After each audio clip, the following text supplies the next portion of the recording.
Hello students, in previous chapter you have seen and listened about the Indian Constitution, and in Indian Constitution there is a salient features has been declared in our preamble. India is a secular country.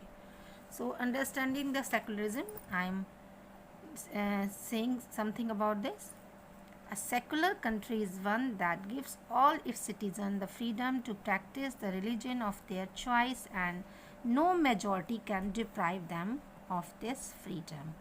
Secular country वो होता है जहाँ सारे citizens को अपना religion को follow करने की आज़ादी होती है, फ्रीडम होती है, वो कोई भी धर्म का पालन कर सकता है अपनी चॉइस के according, and no majority can deprive them their free. और कोई भी जो ज़्यादा धर्म को मानने वाले लोग होते हैं वो किसी भी तरह से किसी भी तरह का डिस्क्रिमिनेशन, किसी भी तरह का अन्याय, इनजस्टिस उनके साथ में नहीं कर सकते हैं।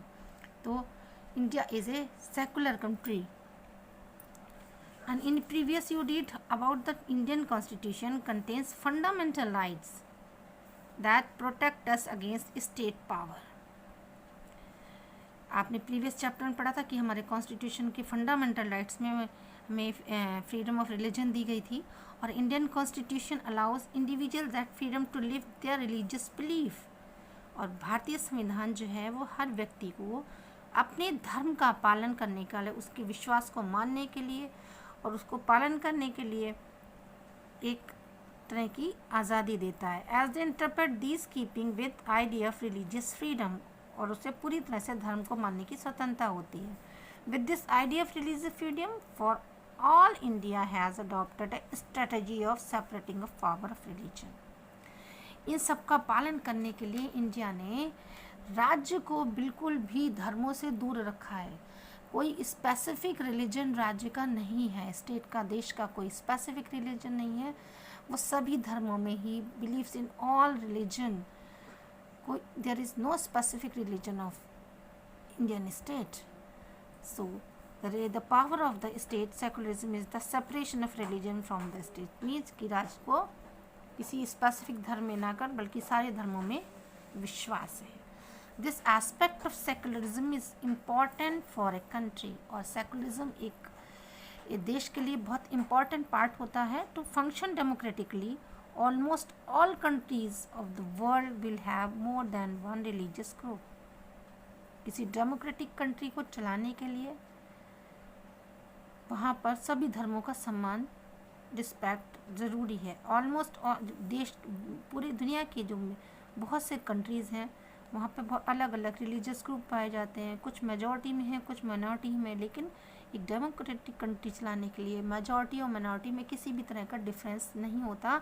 If this majority religious group has access state power then could be quite easily to power the financial resources discriminate. अगर कोई मेजॉरिटी रिलीजियस ग्रुप कहीं पर पावरफुल हो जाता है तो उसके लिए बहुत ईजी हो जाता है कि वो किसी माइनॉरिटी पर हावी हो जाए, लेकिन इंडिया में ऐसा नहीं है, और इंडिया में कोई भी मेजॉरिटी माइनॉरिटी की बात नहीं है। यहाँ इस means India is a secular country, और इससे अगर मेजॉरिटी और माइनॉरिटी की बात आती है तो इससे डिस्क्रिमिनेशन बढ़ जाता है, और जो माइनॉरिटी में लोग होते हैं उनके लिए वो हार्मफुल होता है।